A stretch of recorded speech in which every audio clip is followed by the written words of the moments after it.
பீகாரோட இந்த எலெக்ஷனை பத்தி என்னடா நினைக்கிற அப்படின்னு ஒருத்தர் என்ன கேட்டேன். நான் அவனுக்கு எந்த பதிலும் சொல்லல. பேசாம சிரிச்சுக்கிட்டே போயிட்டேன். உள்ள ஓடுனது ஒரே ஒரு பாட்டு தான். தீமைதான் வெல்லும், யார் நினைத்தாலும் தீமைதான் வெல்லும், யார் தடுத்தாலும். அடுத்த வரி தான் முக்கியமான வரி. அப்படியே ஐயாவுக்கு ஏத்த மாதிரியே இருந்துச்சு. மனித உருவத்தில் அலையும் மிருகம் நான், மனித மிருகங்களுக்கு ஒரு கடவுள் நான் அப்படின்னு சொல்லிட்டு, அந்த name is Narendra Damodar Das Modi. No luck, only fraud work. நிஜமா சார்? எவ்வளவு பேருக்கு உண்மையிலே பீகார் எலெக்ஷன்ன்றது ரொம்ப நேர்மையா நியாயமா நடந்துச்சு, பீகார்ல பிஜேபி எந்த ஒரு ஃப்ராடு வேலையும் பார்க்கலன்னு எவ்வளவு பேருக்கு நம்பிக்கை இருக்குது. அதுல எலெக்ஷன் கமிஷன் நடுநில பக்கியாத்தான் இருந்துச்சு. அது எந்த விதமான ஒரு சைடும் எடுக்கல. உண்மையிலே அதோட வேலையை மட்டும்தான் அது பார்த்துச்சு. எந்த திருட்டு வேலையிலையும் தேர்தல் ஆணையம் ஈடுபடவே இல்லை அப்படின்னு எவ்வளவு பேர் நம்புறீங்க? முதல்ல கண்ணுக்கு முன்னாடியே சார், தேர்தல் கமிஷன் கண்ணுக்கு முன்னாடியே ஆட்டிக்கிட்டே போயிருக்காங்க பிராடு வேலையை பார்க்கறதுக்கு. அதை பார்த்துட்டு எலெக்ஷன் கமிஷனு எதுவுமே தெரியாது, அந்த குரங்கு உட்கார்ந்துருக்கும்னு அந்த கண்ணை மூடிக்கிட்டு காதை மூடிக்கிட்டு வாயை பொத்திக்கிட்டு அதே மாதிரியே எலெக்ஷன் கமிஷன் உட்கார்ந்து இருந்துச்சு அப்படின்னு சொல்லி ஆதாரத்தோட எடுத்து இப்போ அடிச்சிருக்காங்க சார். என்னென்ன திருட்டு வேலைகள் பார்த்தாங்க, என்னென்ன தில்லுமுள்ளு வேலைகள் பார்த்தாங்க, எப்படி இவங்க பீகார்ல ஜெயிச்சாங்க, அதைத்தான் இன்னைக்கு இங்க பார்க்க போறோம். பார்த்துருவோமா?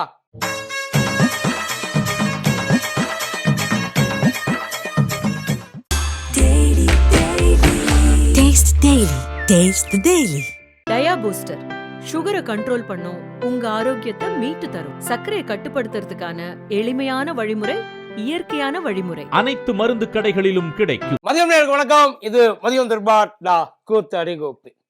முதல்ல பீகார்ல ஜெயிச்ச அமோக வெற்றி பெற்ற பாஜகவுக்கு நம்மளுடைய வாழ்த்துக்கள், மனமார்ந்த வாழ்த்துக்கள். சொல்லணும் இல்லையா? என்னதான் இருந்தாலும் ஜெயிச்சிருக்காங்க.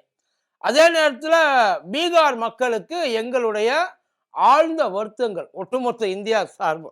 உறுப்புறதுக்கு வழியே கிடையாது கண்டிப்பா.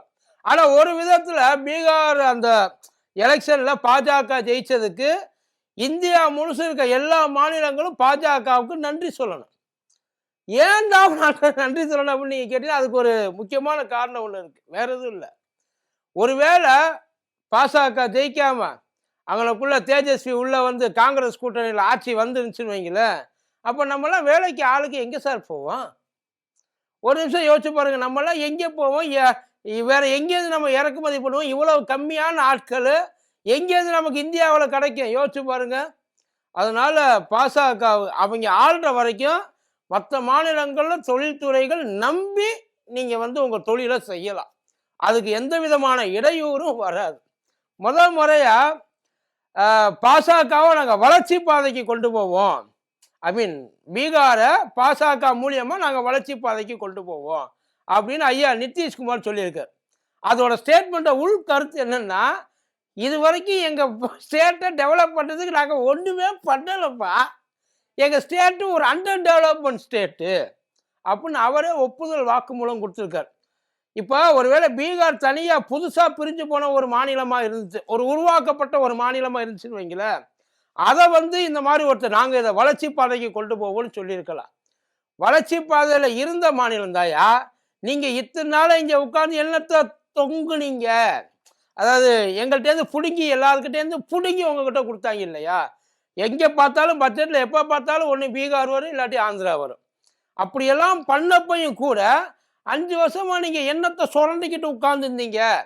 இத்தனை வருஷமா ஐயா என்னத்தை பண்ணார், அந்த டெவலப்மெண்ட்டுக்கு என்ன பண்ணார் அப்படின்ற ஒரு கேள்வி எல்லாருக்கும் இருக்கு. பட் எல்லாருக்கும் என்ன ஒரு ஆச்சரியம்னா, சுத்தி இவ்வளவு தூரம் சதஞ்சு போய் கிடக்கு, செல்லரிச்சு போய் கிடக்கு. அப்படி இருந்த மறுபடியும் எப்படா இவங்க ஜெயிச்சாங்க? எல்லாருக்கிட்டையும் இருக்கிற ஒரே கேள்வி. இது அல்டிமேட்டான விஷயம் என்ன அப்படின்னா, பீகார்ல அந்த கரண்ட் எம்எல்ஏக்கள் இருந்தாங்க இல்லையா, அவங்கெல்லாம் மறுபடியும் போய் ஓட்டு கேட்க போறப்ப கலட்டிக்கிட்டு அடிச்சாங்க. கேள்வி நார கேள்வி கேட்டாங்க. அந்த கேள்வியெல்லாம் கேட்டீங்கன்னா நைட்டு நீங்க சோத்துல கை வைக்கவே முடியாது. அப்பேற்பட்ட கேள்வியெல்லாம் கேட்டாங்க. பட் அவ்வளவு தூரம் எதிர்ப்பு இருந்து எப்படி இவங்க இவ்வளவு, அதுவும் ஜெயிப்பாங்க அப்படின்ற ஒரு நம்பிக்கை ஓரளவுக்கு அவங்களுக்கு இருந்தது. ஆனால் இப்படி ஜெயிப்பாங்கன்றது உண்மையிலேயே அங்கே லோக்கலில் இருக்கிறவங்களுக்கு பெரிய ஆச்சரியம். எப்படிடா இவ்வளோ தூரம் ஜெயிச்சோம், நாம் என்ன அவ்வளவு நல்லதா இந்த ஸ்டேட்டுக்கு நம்ம பண்ணிட்டோம்? அந்த கேள்வி அவங்களுக்குள்ளேயே நிறைய இருக்குது சார். அப்படி இருக்கிறப்ப இந்த 200 அப்படின்றது எங்கேருந்து அவங்களுக்கு கிடைச்சது? அது எப்படி முதல்ல சாத்தியமாச்சு? ரொம்ப சிம்பிள் சார். இப்போ ஒரு சின்ன எக்ஸாம்பிள் ஒன்று சொல்கிறேன். சீமாஞ்சல்னு சொல்லிட்டு ஒரு ஏரியா ஒன்று இருக்குது பீகாரில். அந்த ஏரியா யாருக்கு, அங்கே யார் அதிகம் அப்படின்னா யாதவாஸும் முஸ்லீம்ஸும் தான் அதிகம். இப்போ இங்கே ஆப்போசிட்டில் இருக்காங்கல்ல அந்த மகாபந்த் கூட்டணி, அவங்க வந்து முழுக்க முழுக்க நிதிஷ் அப்பையிலேருந்தே வந்து இவங்கள ஒதுக்கிட்டாப்புல. அதை யாதவாஸே உள்ளுக்குள்ளே கிடையாது. இது எப்போ வேறு பிஜேபி கூட கூட்டணி வச்சாப்புலையோ அப்போயே அவங்க அத்தனை பேரே ஒதுக்கிட்டாரு. பாசகவுக்கு முஸ்லீம் ஓட்டு போடுவாங்கன்னு சொன்னால் எங்கே சிரிப்பாங்கன்னு யாருக்குமே தெரியாது. பாசகக்காரங்களே சிரிப்பாங்க. அப்படி இருக்கிறப்ப லல்லுவோட மெயின் அந்த ஓட்டிங் இது என்ன தெரியுமா? யாதவாஸும் முஸ்லீமும் தான்.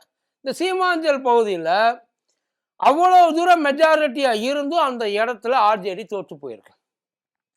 ஆர்ஜேடி தோற்று போயிருக்கு சார். அவ்வளோ தூரம் மெஜாரிட்டியாக இருந்தும் எப்படி தோற்று போச்சு? அந்த கேள்வி அவங்களுக்குள்ள எல்லாருக்குமே வரும். ஜனதாதள் பார்ட்டி எப்படி ஜெயிச்சிச்சு? நிதிஷ்குமாரோட ஆதரவுக்கு எப்படி போச்சு? பாசகவுக்கு முஸ்லீம்கள் ஓட்டு போட்டு, இந்த கேள்வி அந்த ஒரு தொகுதியை மட்டுமே வச்சு வருது. அங்கே எப்படி ஜெயிச்சாங்க? அப்புறம் இன்னொரு முக்கியமான விஷயம், இந்த எலெக்ஷனில் பயங்கரமாக பேசப்பட்ட இன்னொரு ஆள் சிங்கர் மைத்திலி, ஒரு நாட்டுப்புற பாடகின்னு வைங்களேன். அந்த நாட்டுப்புற பாடகி வந்து 25 வயசு தான் ஆகுது.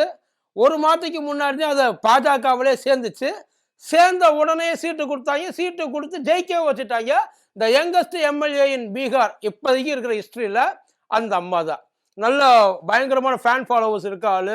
ஏகப்பட்ட அந்த ஃபேஸ் வந்து பயங்கரமான ஒரு செலிப்ரிட்டி ஃபேஸ். அவங்க உள்ள வந்து போட்டி போட்ட தொகுதி வந்து அலி நகர்னு சொல்லிட்டு ஒரு போட்டி போட்ட தொகுதி.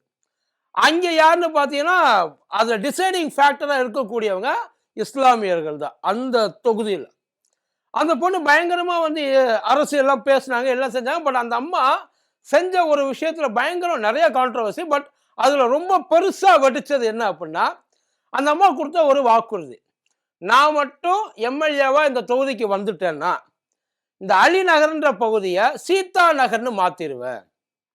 அதாவது இனிமே இந்த ஏரியாவுக்கு பேர் அலி நகர், இஸ்லாமிய பேர் இருக்காது, சீதா நகர் அப்படின்ற ஒரு இந்து பேர் தான் இந்த பகுதிக்கு இருக்கும். அது அந்த அம்மாவோட முக்கியமான வாக்குறுதி. எவ்வளோ பெரிய டெவலப்மெண்ட் வருது தெரியுமா? சீதா நகர்னு நீங்கள் பேர் வச்சுட்டீங்கன்னா போதும், வீட்டில் இனிமேல் நீங்கள் தங்கத்தை பானையால் தான் ஸ்டோர் பண்ணி வைக்கணும், கழுத்துல எல்லாம் வைக்க முடியாது. அவன் வீட்டில் கொண்டு போய் குமிச்சு வச்சுக்க வேண்டியதுதான். ஏன்னா அந்த அளவுக்கு ஒரு மாற்றம், சீதா நகர்னு பேர் வந்துட்டா மாற்றம். அது ஏதோ ஒரு பொலிட்டிக்கல் இதுக்காக சொல்லிச்சுங்களா. பட் ஆனால் அது பயங்கரமாக வெளியில் கான்ட்ரவர்சி பயங்கரமாக கிரியேட் பண்ணுச்சு. அது எப்படி நீ சொல்ல போச்சு? ஏன் அதுக்குள்ளேயுமே இந்த வேலையை நீங்கள் பார்க்குறீங்க?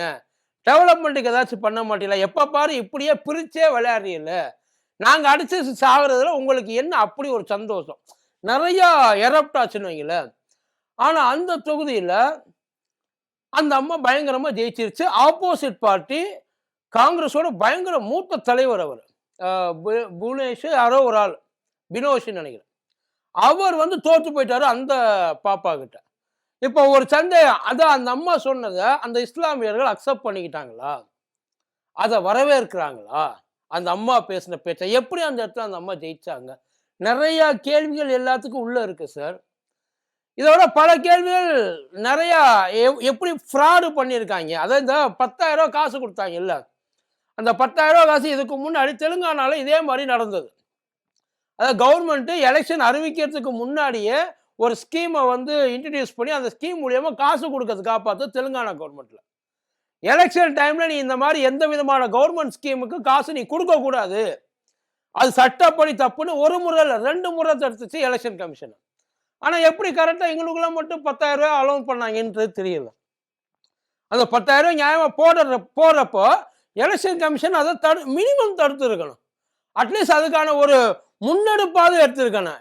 இப்போ இல்லைடா, ஏற்கனவே நாங்கள் இங்கே சொல்லியிருக்கோம், அவங்க எங்களை மறுபடியும் கேள்வி கேட்பாங்க, பச்சையாக தெரியுமையா நாங்கள் உங்கள் சைடுன்னு. ஏன்னா எலெக்ஷன் கமிஷன் நடுநிலையாக இருக்குன்னு இங்கே பல பேர் சொல்லிட்டு இருக்காங்க. ஐயா மோடியுமே சொல்லியிருக்காரு எலெக்ஷன் கமிஷன் மேலே நம்பிக்கை வந்து. அது நடுநிலை என்றது என்ன தெரியுமா? பாசக பக்கம் நிற்கிறது தான் எலெக்ஷன் கமிஷனுக்கு நடுநிலை. அப்படி இருந்திருந்தால் என்ன பண்ணியிருக்கணும்? இல்லை முடியாது, நாங்கள் இதை வந்து அலோவ் பண்ண மாட்டோம், எங்களை கேவலமா பார்ப்பாங்க, எங்களுக்கு தான் அசிங்கம், தயவு செய்து இந்த வேலையை மட்டும் பண்ணாதீங்க சார் அப்படின்னு சொல்லிட்டு அவங்கள்ட்ட கேட்டிருக்கணும். ஆனா அதை பத்தி வாயவே தொடக்கல கடைசி வரைக்கும். இதை விட இன்னொரு முக்கியமான விஷயம், ட்ரெயின்ல டிக்கெட்டே இல்லாம ஸ்பெஷல் ட்ரெயினை விட்டு பல மாநிலங்கள்ல இருந்து தூக்கிட்டு வந்திருக்காங்க சார். பல மாநிலங்கள்ல இருந்து ஆட்கள் உள்ள வந்திருக்காங்க. இதுல குறிப்பிட்ட ஒரு தொகுதியில உத்தரப்பிரதேசல இருந்து 5000 ஓட்டு மட்டும் கரெக்டா அந்த தொகுதியில விழுந்திருக்கு. அத்தனை பேரும் உத்தரப்பிரதேசலயும் ஓட்டு இருக்கு, பீகார்லயும் ஓட்டு இருக்கு. இவங்க என்னத்தை எஸ்ஐஆர் இங்க பண்ணாங்க? இந்த எஸ்ஐஆர் பண்ணதுக்கான வேலை என்ன? அப்ப இருக்கிற அத்தனை பேரை எடுத்து கழிச்சு கட்டிட்டு ஒழிச்சு விட்டாங்கல்ல, அப்ப அதுக்கான வழி என்ன? அது காங்கிரஸ்காரங்க கண்டுபிடிச்சு சொல்றாங்க, சார் இது அத்தனையும் 5000 ஓட்டு வந்து இங்க தொகுதியே கிடையாது, டபுள் ஓட்டு அது. அது கடைசி வரைக்கும் அதுக்கு பதிலே கிடையாது. இதெல்லாம் விடுங்க. இன்னொரு முக்கியமான விஷயம், அந்த அந்த இது பேடு வச்சிருப்பாங்கல்ல, அந்த இவிஎம் மிஷின் வச்சிருப்பாங்கல்ல, அதுக்குள்ள நைட்டு ஒரு லாரி ஃபுல் லோடடா போயிட்டு வந்திருக்கு அந்த குடோனுக்குள்ள. அந்த லாரிக்குள்ள என்ன இருந்துச்சு, அந்த நேரத்தில் அந்த லாரி எதுக்கு உள்ள வந்துச்சு, ஏன் அது உள்ள போயிட்டு அவ்வளவு நேரமா அங்க என்ன நடந்தது, அதுக்கான பதில் இது வரைக்கும் எலெக்ஷன் கமிஷன் எங்கேயுமே கிடையாது, எங்கேயுமே கிடையாது. அதை விட இன்னொரு முக்கியமான ஒரு விஷயம், அந்த ஓட்டு அந்த சதவீதம் எவ்வளவு ஃபார்ம் ஆயிருக்கு, உள்ள எவ்வளவு லாகின் ஆயிருக்கு. ஒண்ணு இல்லை, அதாவது ஒரு 5% 6% ஓட்டு கூட விழுந்துச்சுட்டாங்க.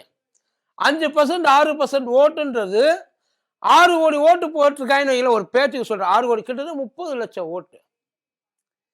30 லட்சம் ஓட்டு உள்ளுக்குள்ள எக்ஸஸா வந்திருக்கு. தேர்தல் கமிஷன் கணக்கு காமிக்குது. பாஜக அந்த என்டிஏ கூட்டணி இருக்குல்ல, அந்த என்டிஏ கூட்டணி கிட்டத்தட்ட அந்த 243 தொகுதியில ஒரு 60 தொகுதி கிட்ட 1000 ஓட்டு வித்தியாசத்தை ஜெயிச்சே இருக்கு. அதான் என்னடா அந்த ஒரு 5% இதெல்லாம் வந்து பெரிய விஷயமா நீங்க கேட்கலாம். 30 லட்சம் வாக்கு 1000 ஓட்டு வித்தியாசத்தை தான் ஜெயிச்சே இருக்கு. யோசிச்சுக்கங்க. இவங்க என்னென்ன ஃப்ராட் எல்லாம் பண்ணியிருக்காங்கன்னு கொஞ்சம் கொஞ்சமா வெளியில எல்லாமே தெரிய வரும். ஆனா தெரிய வர்ற நேரத்துல எல்லாமே கைவிட்டு போயிரு. ஏன்னு கேட்டா எந்த டீட்டெயிலுமே இவங்க எங்கேயுமே கொடுக்க மாட்டாங்க. எப்ப நடந்தது கர்நாடகா தேர்தல், எப்ப நடந்தது ஹரியானா தேர்தல், இப்ப இங்க பீகார்ல கொண்டாந்து எப்ப கொண்டாந்து கொடுக்க போறாங்க. அங்கேயுமே அங்க கர்நாடகால என்ன நடந்துச்சோ, மகாராஷ்டிரால என்ன நடந்துச்சோ, இங்க ஹரியானால என்ன நடந்துச்சோ, இதெல்லாம் சேர்ந்துதான் அவங்க ஒவ்வொரு இடமா எக்ஸ்பெரிமெண்ட் பண்ணி தான் இப்ப அதுக்கப்புறம் தான் இப்ப இவங்க இங்க வர போறாங்க. இப்ப அடுத்த தமிழ்நாட்டுக்கு இவங்களோட ஒட்டுமொத்த பிளானே இதுவா தான் இருக்கும். நெஞ்சா தொட்டு சொல்லுங்க, எவ்வளவு பேரு எஸ்ஐஆர் ஃபார்மை வாங்கியிருக்கீங்க, எவ்வளவு பேர் வாங்கி அப்படியே அதை ஃபில்அப் பண்ணாம வச்சிருக்கீங்க, எவ்வளவு பேர் தப்பா ஃபில்அப் பண்ணணும்னு தெரிஞ்சா கொடுத்துருக்கீங்க. இது எல்லாத்துக்கான இது இந்த எஸ்ஐஆர் ப்ராசஸ் அவங்கள வந்து ஜெயிக்க வச்சிருச்சு. அது மூலியமா தான் ஜெயிச்சாங்க. அது மட்டும்தான் அப்படின்னா கிடையவே கிடையாது. அதோட சேர்ந்து நிறையாவும் ஜெயிச்சிருக்காங்க. அது ஒரு சின்ன புஷ், ஒவ்வொரு இடத்துலயும் ஒவ்வொரு புஷ், அவ்வளவுதான். அதை இவங்க முழுக்க ஃப்ராடு பண்ணி தான் ஜெயிச்சாங்களா? 10% ஸ்ட்ராட்டஜிலையும் ஜெயிச்சிருக்காங்க. சிராக் பாஸ்வானுக்கும் நிதிஷுக்கும் ஆகவே ஆகாது. இப்ப பார்த்தா சிராக் பாஸ்வான் துணை முதலமைச்சராக கொண்டு, அதெல்லாம் அவங்களோட ஸ்ட்ராட்டஜி. ஓவைசி இங்க இருந்து ஓடி போயிட்டு அவரை கூட்டி போயிட்டு அங்க உட்கார வச்சு அவங்க ஜெயிக்க வச்சது அவங்க தான். அதெல்லாம் வந்து அதெல்லாம் அரசியல் தான், அதுல எதுவும் தப்பெல்லாம் கிடையாது. ஆனா அது வெறும் 10% தான். பேலன்ஸ் 90% இவங்க பூராமே ஃப்ராடு தான் சார், பித்தலாட்டம் தான். அது இது போயிட்டு எங்கேயாச்சும் போயிட்டு யாராச்சும் கேட்க போனாங்க, சொல்ல போனாங்கன்னா பதிலே சொல்லாம அடுத்தடுத்த ஸ்டேட்ல எங்களுக்கு எலெக்ஷன் இருக்கு, நாங்க அந்த வேலையை பார்ப்போம், உனக்கு உட்காந்து பதில் சொல்லிட்டு இருக்கப்போமா. இதுதான் அவங்களோட மெயின் பதிலாவே இருக்கும்னு வைங்களேன். இதெல்லாம் கண்ணுக்கு முன்னாடி நடந்தது. ஆனா ஊருக்கே தெரியும் ஃப்ராடு பண்ணி தான் இவங்க ஜெயிச்சிருக்காங்க. வசூல் ராஜால சொல்ற மாதிரி சொல்லல, ஆமா இதை நான் ஃப்ராடு பண்ணி தான் பாஸ் பண்ணேன் அப்படின்னு சொல்லல. ஆனா அதுக்கு ஒரு பெரிய கொண்டாட்டம் கோலாகலம் உள்ளுக்குள்ள. இன்னும் பல பேர் எந்த லெவல்ல போயிட்டாங்கன்னா இனிமே எங்கேயுமே எந்திரிக்க முடியாது, பூராமே பாசாக்கா கொடி தான் பறக்கும். கைக்குள்ள போட்டுக்கிட்டா எல்லாமே அப்படித்தான் சார் இருக்கும். கைக்குள்ள போட்டுக்கிட்டு அவங்க அந்த அளவுக்கு இந்த ஆட்டம் ஆடுறாங்க அப்படின்னா எந்த இடத்துலையுமே சொல்ல வேண்டியவங்க, தடுக்க வேண்டியவங்க, அதை வந்து கண்டிக்க வேண்டியவங்க யாருமே எதுவுமே ஒரு வார்த்தை பேசாம வேடிக்கை மட்டும்தான் பார்த்துக்கிட்டு இருக்கோம். இது எல்லா ஸ்டேட்லையும் நடக்கிறதுக்கான வேலைகளை ட்ரையல் அண்ட் எரர்ல அவங்க பார்த்துக்கிட்டு இருக்காங்க. கூடிய சீக்கிரம் அது தமிழ்நாட்டுக்கு வரும். இவ்வளவு கான்ஃபிடண்டா அவங்க மேற்கு வங்கன்றாங்கல்ல, அந்த மேற்கு வங்கத்துல என்ன பண்ண போறாங்கன்னு நடந்து முடிஞ்சதுக்கு அப்புறம் தான் தெரியும். வேணா பாரு. நன்றி.